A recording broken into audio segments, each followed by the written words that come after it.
그 사람이 결혼한 줄도 몰랐는데 갑자기 배우자라는 사람이 찾아와서 3천만 원을 내놓으라고 한다면 정말 당황스럽겠죠. 소송은 결과적으로 전부 기각, 즉 저희 의뢰인이 전혀 책임지지 않아도 되는 판결을 받았습니다. 어떻게 가능했을까요? 억울한 상황 속에서 어떤 전략으로 대응했고 무엇이 결정적인 포인트였는지 지금부터 자세히 풀어드릴게요.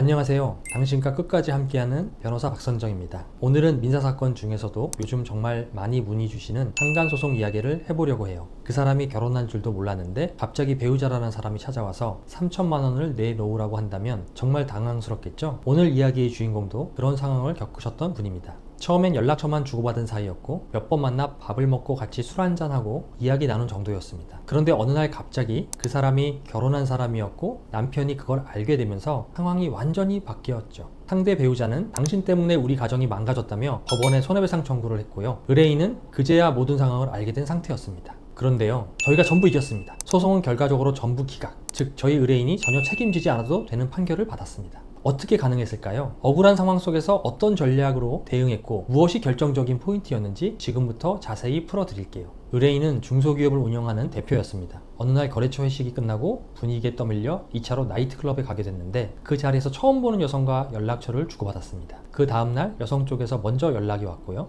며칠 뒤에는 점심 먹자고 해서 만났고 술도 한잔했고요. 그러다 피곤하다는 이유로 호텔에서 잠깐 쉬게 됐는데 그 여성분도 자연스럽게 따라왔습니다. 이야기만 하고 헤어졌고요. 또 다른 날은 의뢰인이 회식 중일 때 여성분이 지금 놀러 가도 되냐고 물었고 의뢰인은 오고 싶으면 오라고 했는데 정말 왔고요. 그날도 같이 술 마시고 이야기하다가 헤어졌다고 합니다. 이 모든 만남에서 의뢰인은 상대가 결혼한 사람이라는 사실을 전혀 몰랐습니다. 그러다 사건은 갑자기 터졌습니다. 어느 날 그 여성분이 전화를 받더니 얼굴이 하얘지면서 나 남편한테 들켰어 라며 급히 모텔방을 나가버립니다. 그리고 그날부터 낯선 번호로 계속 전화가 오고 문자로 남편이라는 사람에게 메시지를 받았는데 결국 한 달 뒤 의뢰인은 상간소송이라는 이름으로 법원 서류를 받게 됩니다. 3천만 원을 배상하라는 내용이었어요. 이 사건에서 가장 중요한 건 두 가지였습니다. 첫 번째, 의뢰인이 정말 그 여성이 결혼한 사람인지 몰랐다는 점. 두 번째, 그 만남의 흐름이 서로 자연스럽게 이루어졌고 강제로 끌고 간 게 아니라는 걸 설명하는 것이었습니다. 저는 이 사건을 맡자마자 상대편에서 제출한 문자 메시지, 통화 기록, 사진 등 모든 자료를 하나하나 확인하며 사건의 흐름을 다시 그렸습니다. 겉보기엔 평범한 대화 같아 보여도 그 안에 사건을 뒤집을 수 있는 단서가 숨어 있었는데 가장 먼저 확인한 건 여성 쪽에서 먼저 연락을 했고 만남을 주도했다는 점입니다. 상대가 먼저 만나자고 했고 심지어 의뢰인이 술에 취해 쉬겠다고 하자 따라온 쪽도 상대였다는 점.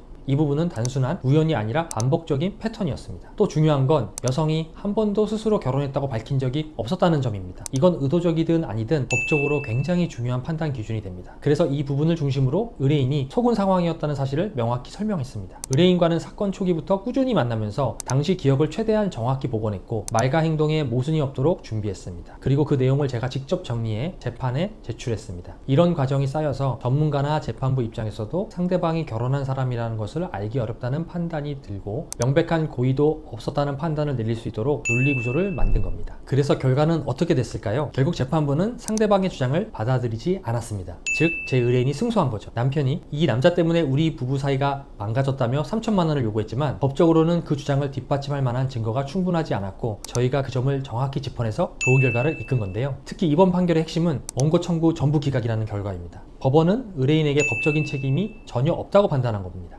이건 일부만 감액되거나 합의로 끝난 게 아니라 상대방이 낸 모든 주장이 하나도 받아들여지지 않았다는 뜻입니다. 의뢰인 입장에서는 억울함을 완전히 해소한 아주 깔끔한 결과였습니다. 그분은 억울함을 풀고 이제는 평범한 일상으로 돌아가 계십니다. 살다 보면 정말 예상치 못한 상황이 찾아올 수 있습니다. 상간소송도 그중 하나입니다. 잠깐 연락하고 몇 번 밥을 먹었을 뿐인데 갑자기 손해배상 청구? 너무 당황스럽죠. 하지만 실제로 그런 상황을 겪는 분들이 꽤 많습니다. 이런 사건은 단순히 감정으로 대응하면 오히려 법적으로 더 불리해질 수 있습니다. 중요한 건 그 사람이 결혼할 줄 알았는지, 그 만남이 어떤 흐름이었는지를 법적으로 얼마나 잘 설명하느냐입니다. 이럴 때는 전문가와 함께 차분하게 정리하고 분석하는 것이 훨씬 현명한 선택이 될 수 있습니다. 혹시 지금 비슷한 상황을 겪고 계시다면 혼자 끙끙 앓지 마시고 한번 저와 이야기 나눠보세요. 든든하게 도와줄 변호사가 필요하시다면 끝까지 함께하는 변호사 박선정에게 문의 주세요. 많은 사례를 보유한 형사 전문 변호사로서 승소 경험을 토대로 여러분과 끝까지 함께합니다. 구독과 좋아요 부탁드립니다. 감사합니다.